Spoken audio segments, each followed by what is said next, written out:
Oke guys, di part kali ini gue mau jelasin materi yang lebih teknis dari yang sebelumnya, yaitu platform web. Dan di part-part sebelumnya pun gue udah bilang ya, bahwa kalau kalian mau fokus software engineering, kalian harus tekuni salah satu platform dulu, entah itu desktop, mobile, atau web. Nah, di sini gue pilih web untuk pertama kali karena menurut gue ini yang paling gampang dipelajari untuk pemula. Nah, mungkin kalian udah familiar juga dengan teknologi web ya, karena untuk menonton, mengakses video ini pun kalian udah menggunakan teknologi web dengan aplikasi YouTube. Nah, kalian pun juga udah tahu kalau ingin mengakses halaman web, kalian butuh software browser atau frontend, entah itu Chrome, Firefox, Safari, ataupun lainnya. Nah, ini gue udah pakai browser Safari, dan semisal gue mau mengakses halaman Google, jadi gue ketik domainnya atau targetnya, terus gue cari, dan browser gue akan meminta halaman web ini dari servernya Google karena gue menarget google.com. Nah, gue mau jelasin cara kerja web itu dulu nih, supaya dasarnya kalian dapat. Jadi awalnya browser gue itu meminta membuat sebuah request ke server Google, dimana selanjutnya Google akan memberikan respon berupa halaman webnya. Jadi konten halaman web ini awalnya disimpan di servernya Google, dan sekarang sudah sampai di komputer gue dan udah bisa tampil.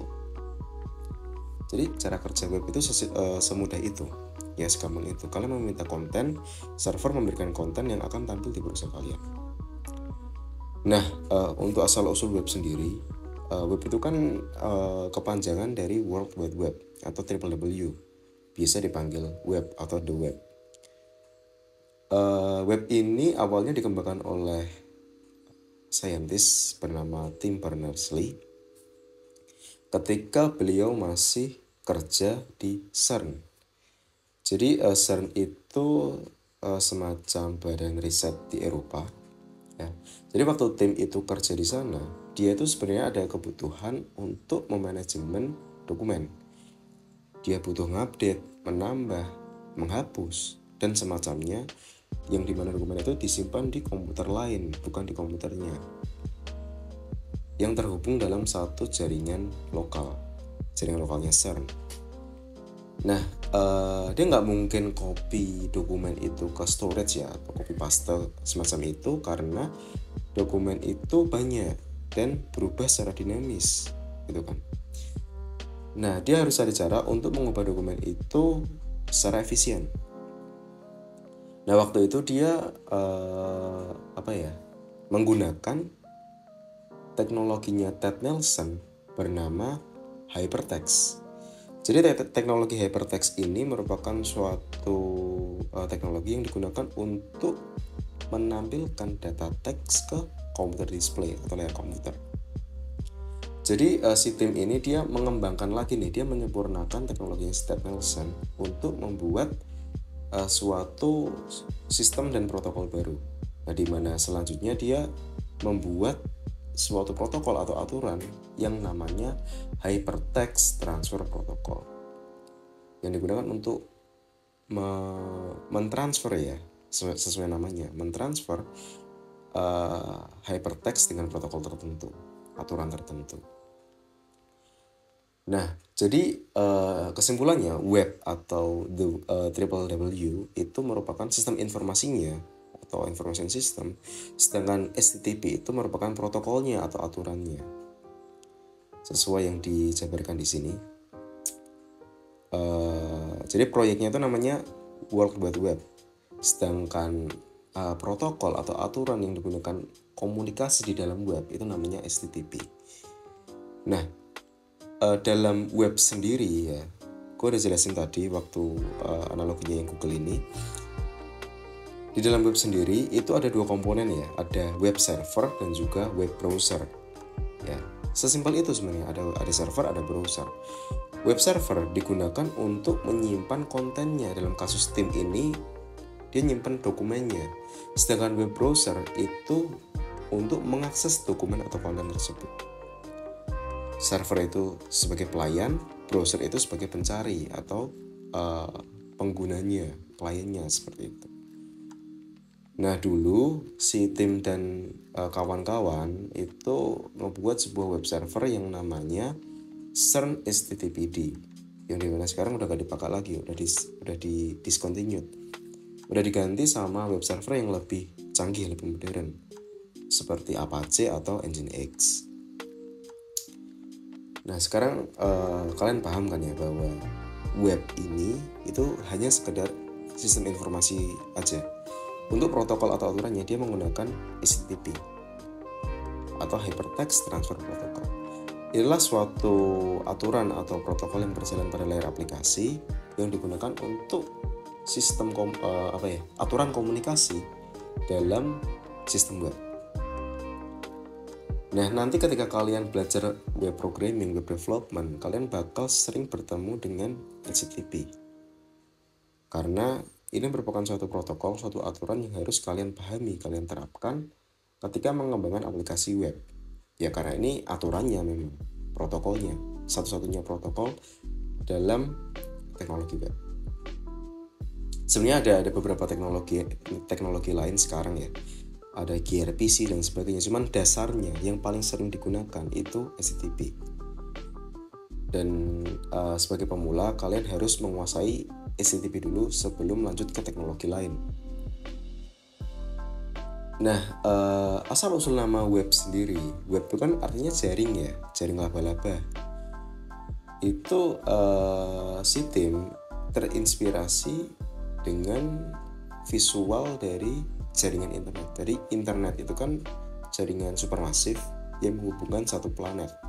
Nah untuk bentuk visualnya kan mungkin kayak gini ya, kurang lebihnya membentuk seperti jaring laba-laba, jaring lah. Dan inilah yang digunakan sebagai ide dari teknologi web atau World Wide Web. Nah jadi kalau gue bisa gambarkan flow-nya, skema web itu kayak gimana, itu kan ada dua komponen tadi gue bilang, ada browser, ada server. Dimana browser itu digunakan sebagai klien atau pengaksesnya, sedangkan server itu sebagai pelayannya kan gitu. Nah pertama-tama alurnya ya, si browser kan membuat sebuah request ke server nih. Ini pertama-tama. Semisal kalian menarget google.com, jadi browser akan membuka google.com, dia akan mencari google.com, udah nemu servernya di mana, dia akan meminta server itu, dan ini namanya request. Ya, pertama ini namanya request.